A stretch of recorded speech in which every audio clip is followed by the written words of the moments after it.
Hello guys, welcome back to the channel. Sorry I've been away, I've been taking a bit of a break, but I'm back now just in time for the new expansion which is coming out next week.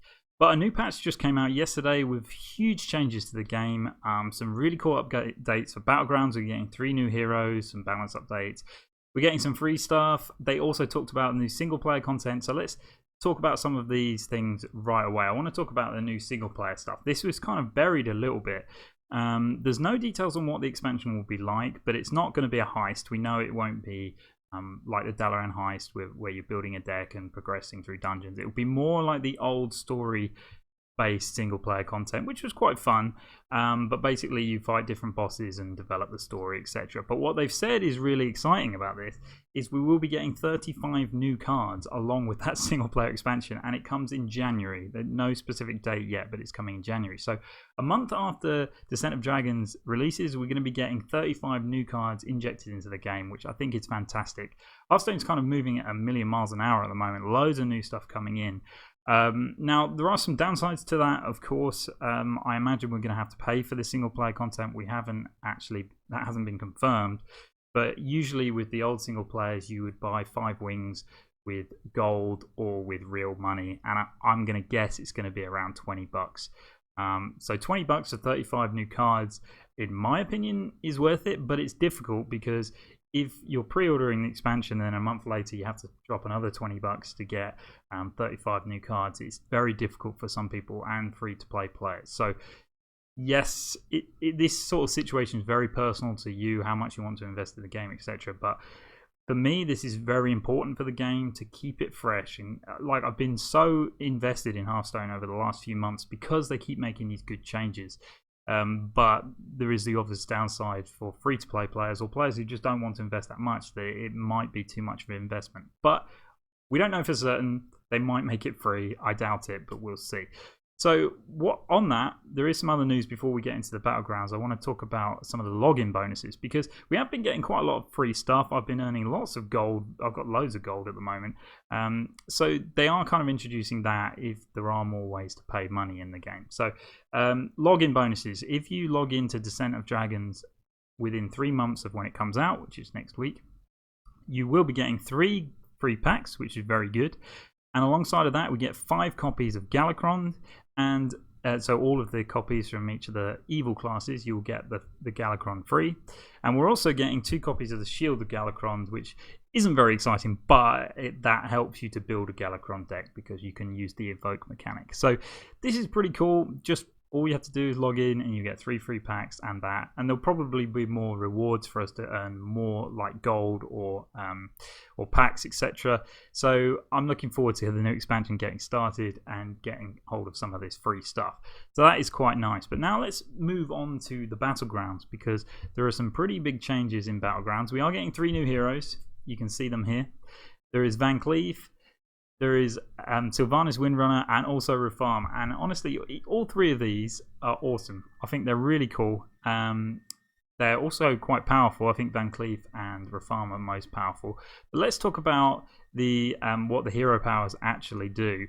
So Van Cleef has got a hero power which is called Sharpened Blades, and this is very powerful. It costs 1 gold, and you give a minion +1/+1 for each minion you've bought this turn. So that is very good because you can target that buff. Now, early game, it's not very difficult to. Maybe in the first 3 turns you won't be using this, but after that, it's very easy to invest 1 gold to give a minion +3/+3 pretty much every turn, and you can target that minion. It opens up loads of new possibilities to certain minions like Bozhil, for example, which was kind of okay but couldn't scale into the late game. Now you can keep giving it 3/3. Or however many you've managed to buy that turn, and you can actually scale in a different way that wasn't available in the game before. So I don't think Bozhil is suddenly going to become a thing in the game, but you get the idea. That's something that you could do. So I really like this hero power. I think it's very strong. Sylvanas is probably the weakest of the new 3, but this is called Banshee's Blessing. It costs 0, so that's very nice. Remove a friendly minion to give adjacent minions +1/+1. So you basically have, for free, you lose a minion. So you're losing 1 gold because you could have sold that for 1 gold. and you give adjacent minions +1/+1. So that is pretty good because you can adjust the positioning. I think that could be pretty good. I don't think it's as strong as the other two, but I think it's got potential. The difficulty with it is late game, sometimes it's difficult to remove a certain minion, but a lot of the time you're playing a buff minion, you buff something, then you sell it. Well, instead of selling it, you can just remove it and give adjacent minions +1/+1. So it could be pretty good. Now, Rafarm, this is the most interesting one, and I've actually played 2 games on Battlegrounds with Rafarm. I came 2nd and 1st with him. I think this is very strong. It's called I'll Take That. Costs 1, so for 1 mana, next combat, add a plain copy of the first minion you killed to your hand. So, and it's an unbuffed non-golden minion. Now, this sounds really weird, but it's actually very, very good. So, all it is when you're in the tavern, you hit your hero power, then you go into the combat. The first minion that dies on your opponent's side of the board, so you don't have to kill it, they could suicide it into one of your minions, you will get a copy of. And it doesn't sound that great because you might get any random minions, but actually you can get some really good ones. So I managed to get 2 golden Spawn of N'Zoths off of this because everyone plays their Spawn of N'Zoth in early. And so you're getting Spawn of N'Zoth for 1 gold. That is huge. People put their Hydras first, so you can get copies of Hydra. People put Bran Bronzebeard first because then it can hit Divine Shield. So I actually got a copy of Bran Bronzebeard this way. It was excellent. Amalgams usually have Taunt, so once they've started to get buffed, you give it Taunt. So that could be the first minion you kill and you get an Amalgam. I even got the Curator's Amalgam, the 1/1 Amalgam. I actually got that, which was excellent because at the time I just played it and continued to buff it and it helped me to win the game. So these 3 heroes are awesome. I think they're really cool. They add up new ways to the Battlegrounds to play, and I'm having a lot of fun playing with them. So because we are getting these 3 new heroes, we are losing some. We're losing Patches the Pirate, no big loss to me. Bartendertron, again, not much of a loss.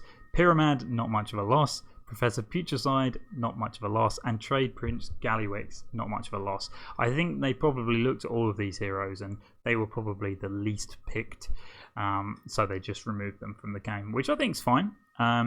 Now, because we lost 5 and we only gained 3, some heroes are returning. We're getting Maleficent Mana Storm, which was one of the best previously, and Lich Bozhil, which was one of the worst previously.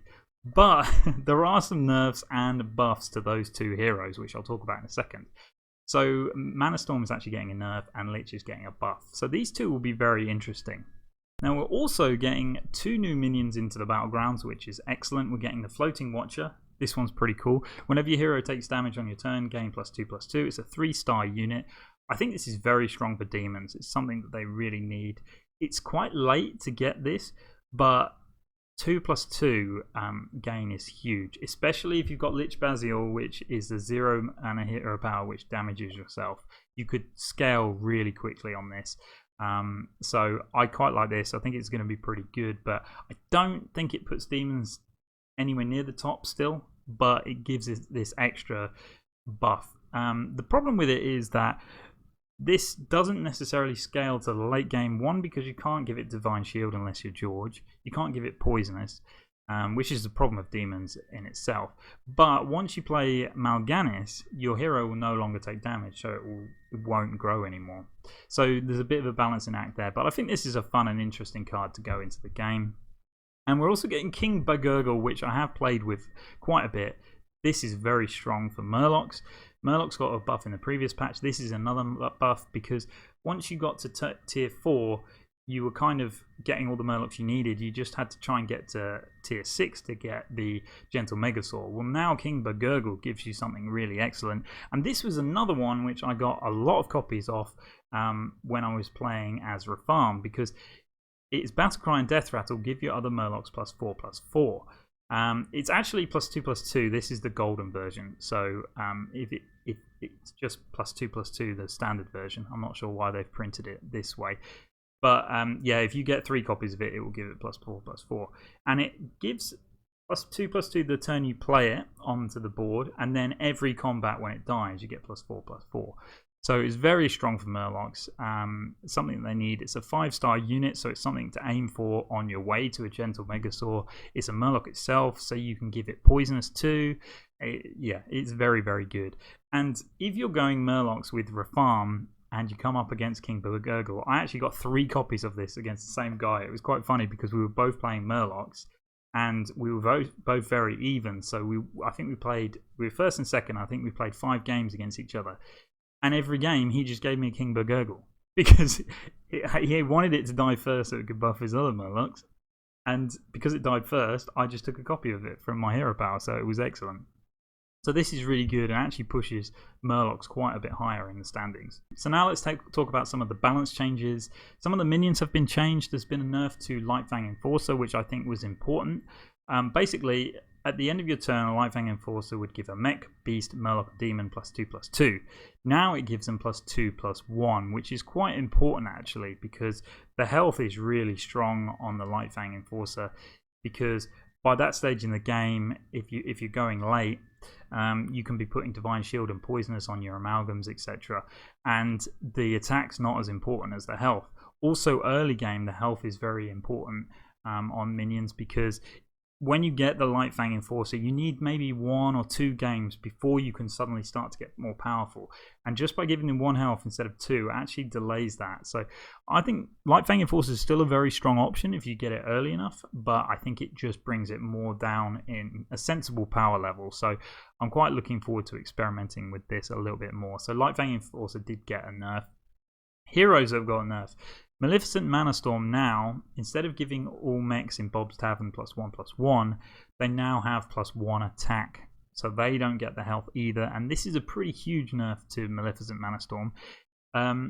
It's good on some mechs still because mechs are very good with Divine Shields.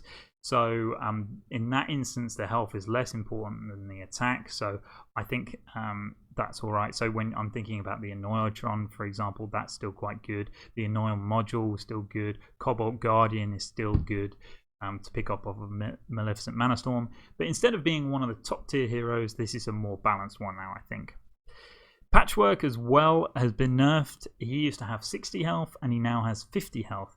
That's quite a big nerf to him, but I still think it's worth picking at times.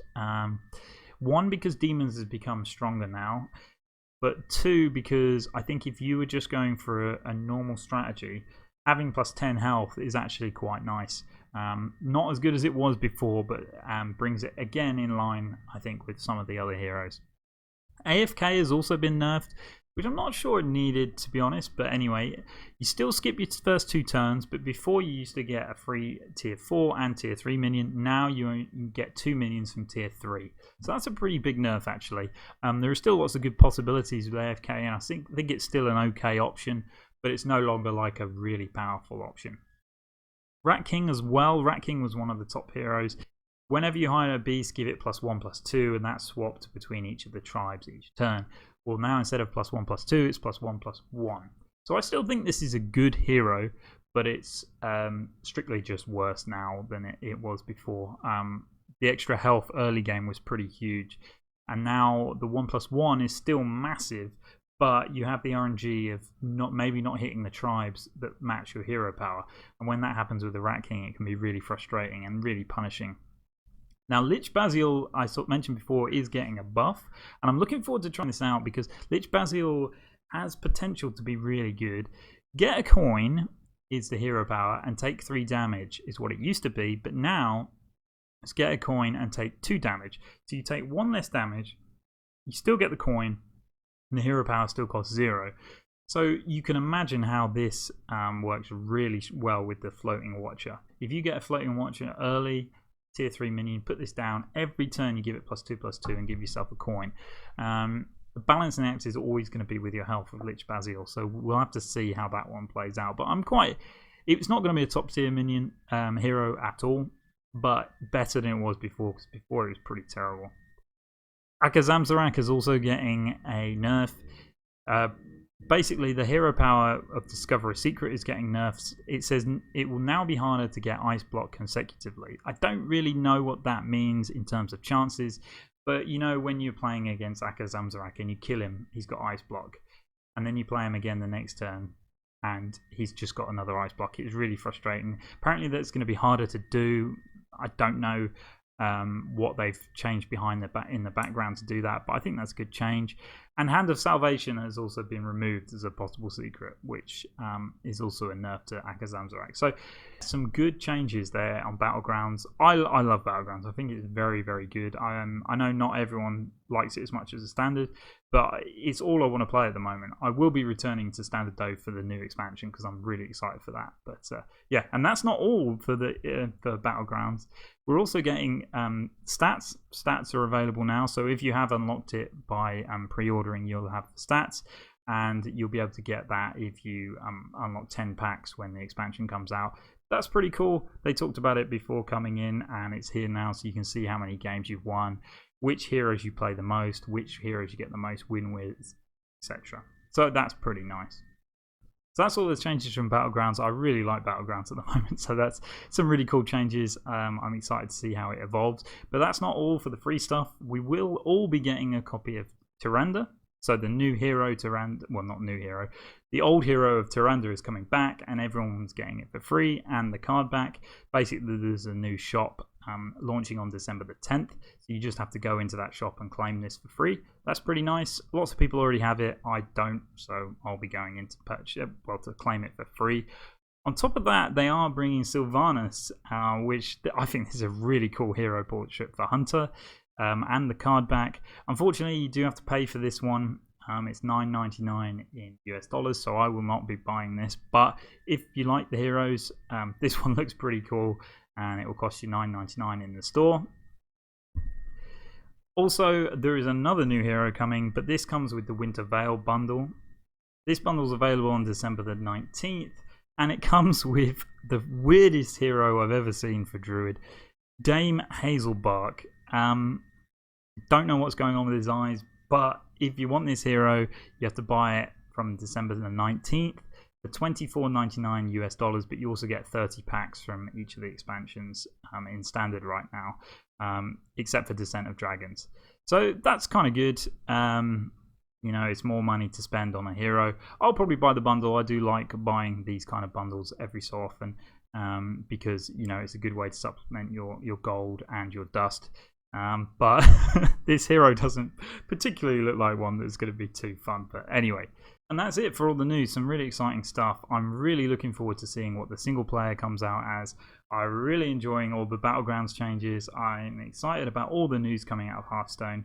I think they're doing a really good job keeping it fresh and interesting, particularly as the game's been out so long now. I think 2018, people were starting to get fed up with the game. You would just, new expansion, play for a month. The next 2 months are mostly boring, and then you get a new expansion. Well, now I think 2019 was a very strong year for Hearthstone. It just kept, from a personal point of view, some people will disagree, which is fine, but it just kept me engaged. I think all of the changes they made, it, the nerfs, the buffs, the cards coming back, they made mistakes, don't get me wrong. There were some things they brought in which weren't very good, like Evolve. Shaman hasn't really been that fun at the moment. But it just changes things up, which I think is really important for Hearthstone. So I'm excited for the future, I'm excited for next year, and I'm really excited to try the new expansion which comes out next week. So thanks for watching the video, guys. Let me know what you think in the comments, and I'll see you next time.